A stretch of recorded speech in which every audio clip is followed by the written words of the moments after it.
Ces derniers jours, de nombreux téléspectateurs ont exprimé leur curiosité pour un document très controversé, la prétendue interdiction de la messe en latin. Ce document, annoncé comme imminent, a suscité beaucoup d'attentes et de débats. De nombreux commentateurs catholiques traditionnalistes avaient spéculé sur différentes dates de signature, mais finalement le document n'a pas été signé par le pape François, suscitant de nombreuses questions et spéculations. Beaucoup ont souligné que le fait de ne pas signer pourrait indiquer un manque de conviction de la part du pape quant à la nécessité du document. En outre, il semble que François n'ait pas été convaincu par le contenu du document ni par les intentions de ceux qui l'ont promu.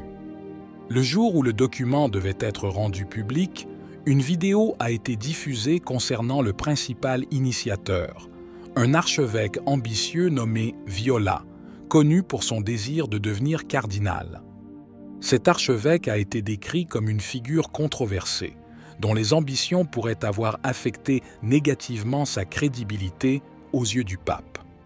Le document attendu, qui aurait pu représenter un changement significatif dans la réglementation de la messe latine, n'a pas été publié.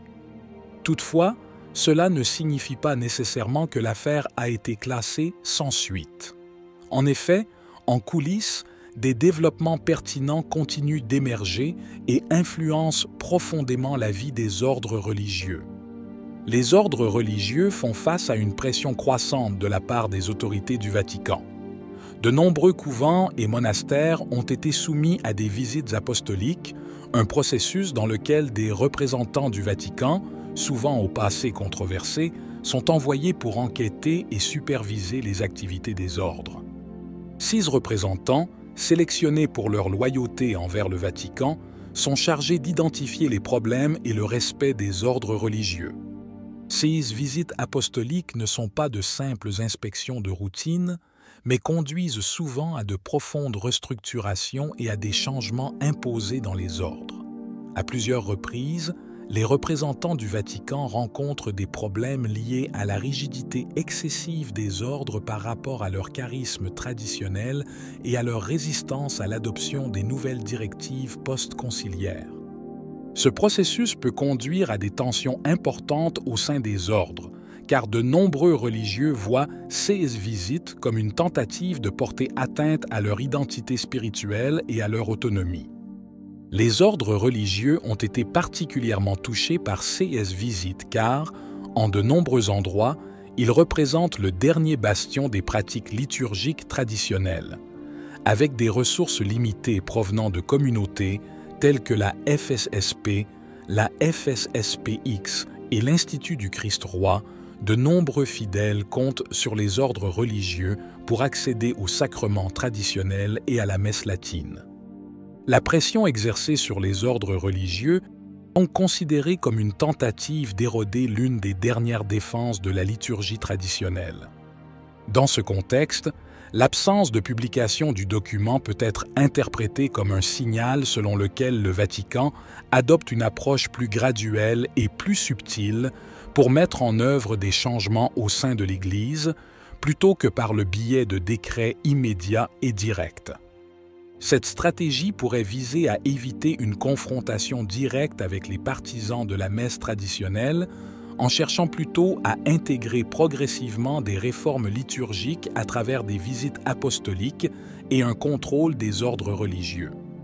Ce processus de transformation est particulièrement évident chez les dominicains, un ordre historique connu pour son strict respect des pratiques liturgiques traditionnelles. Récemment, un groupe de sœurs dominicaines françaises a reçu des directives précises du Vatican.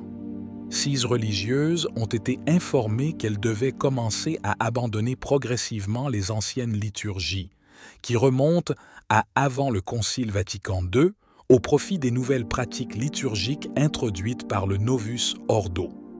Ce changement n'est pas seulement une question d'ajustement superficiel, mais représente une transformation profonde de leur vie spirituelle et communautaire. Le communiqué officiel des Sœurs dominicaines françaises, publié le 25 juillet, est passé presque inaperçu dans les médias catholiques, mais il contient des détails cruciaux sur l'avenir des pratiques liturgiques traditionnelles. Dans le communiqué, les Sœurs dominicaines expliquent que le Vatican ne leur a pas demandé d'abandonner complètement la messe latine traditionnelle, mais les a invitées à réfléchir à la manière d'intégrer le Novus Ordo dans leur vie conventuelle quotidienne. Au cours de la dernière année, les Sœurs dominicaines ont travaillé sur cette réflexion, communiquant leurs avancées au Vatican au début de l'été. Le Vatican a demandé que, lors de la retraite communautaire de fin juillet, les messes soient célébrées selon le Novus Ordo, sauf le dimanche. Cela représente un changement significatif par rapport à leurs pratiques traditionnelles. De plus, le Vatican a annoncé d'autres décisions liturgiques qui modifieront considérablement les pratiques actuelles des Sœurs dominicaines. À partir du 1er décembre 2024, nouvelle année liturgique, les Sœurs dominicaines devront suivre le calendrier liturgique du Novus Ordo, abandonnant celui de la messe traditionnelle. De plus, dans tous leurs foyers, au moins une fois par mois, la messe doit être célébrée selon le Novus Ordo, à l'exception du dimanche. La déclaration des Sœurs dominicaines souligne l'importance de la dignité liturgique, de la piété et de la beauté dans les célébrations, garantissant que le Novus Ordo sera également célébré de manière solennelle, en latin et avec le chant grégorien, si possible. Ils ont affirmé leur volonté d'obéir au Saint-Père et de maintenir une attitude de docilité ecclésiale, en espérant que ces changements pourront conduire à une réflexion profonde et respectueuse sur leurs traditions. Cette déclaration montre clairement l'équilibre délicat que les ordres religieux doivent maintenir entre l'obéissance aux directives du Vatican et la préservation de leurs traditions spirituelles et liturgiques. Les Sœurs dominicaines françaises, en particulier, cherchent à naviguer avec prudence dans ces eaux turbulentes, espérant maintenir l'harmonie au sein de leur communauté et continuer à offrir aux fidèles une liturgie riche et pleine de sens. L'attention aux détails liturgiques et à la continuité avec la tradition est fondamentale pour les Sœurs dominicaines qui voient la liturgie comme une source première et indispensable de la vie chrétienne. Leur déclaration reflète un engagement à préserver ce patrimoine spirituel, même s'il se conforme aux nouvelles directives.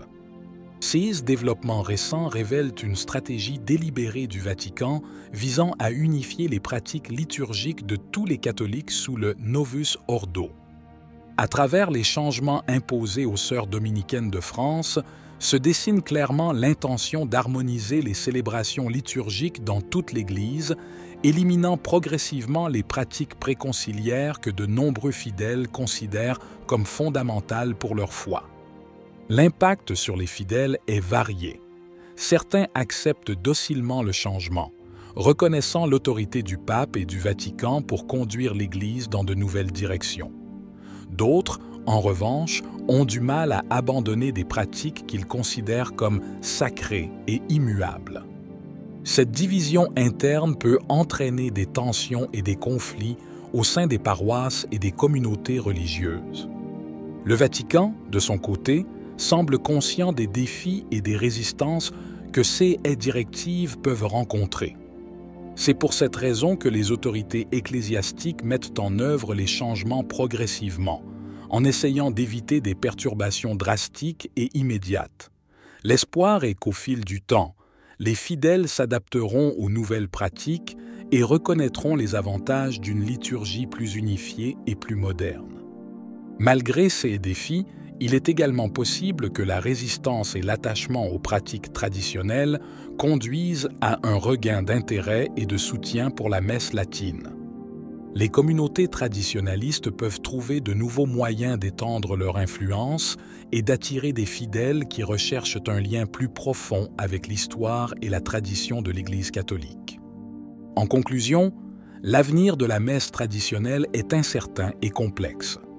Les décisions prises par le Vatican et les ordres religieux dans les années à venir seront cruciales pour déterminer si et comment la liturgie traditionnelle continuera à être pratiquée et valorisée au sein de l'Église catholique. La tension entre innovation et tradition continuera d'influencer le débat liturgique et la vie spirituelle des fidèles du monde entier. Qu'en penses-tu? Si vous avez aimé la vidéo, commentez Amen. Que Dieu te bénisse.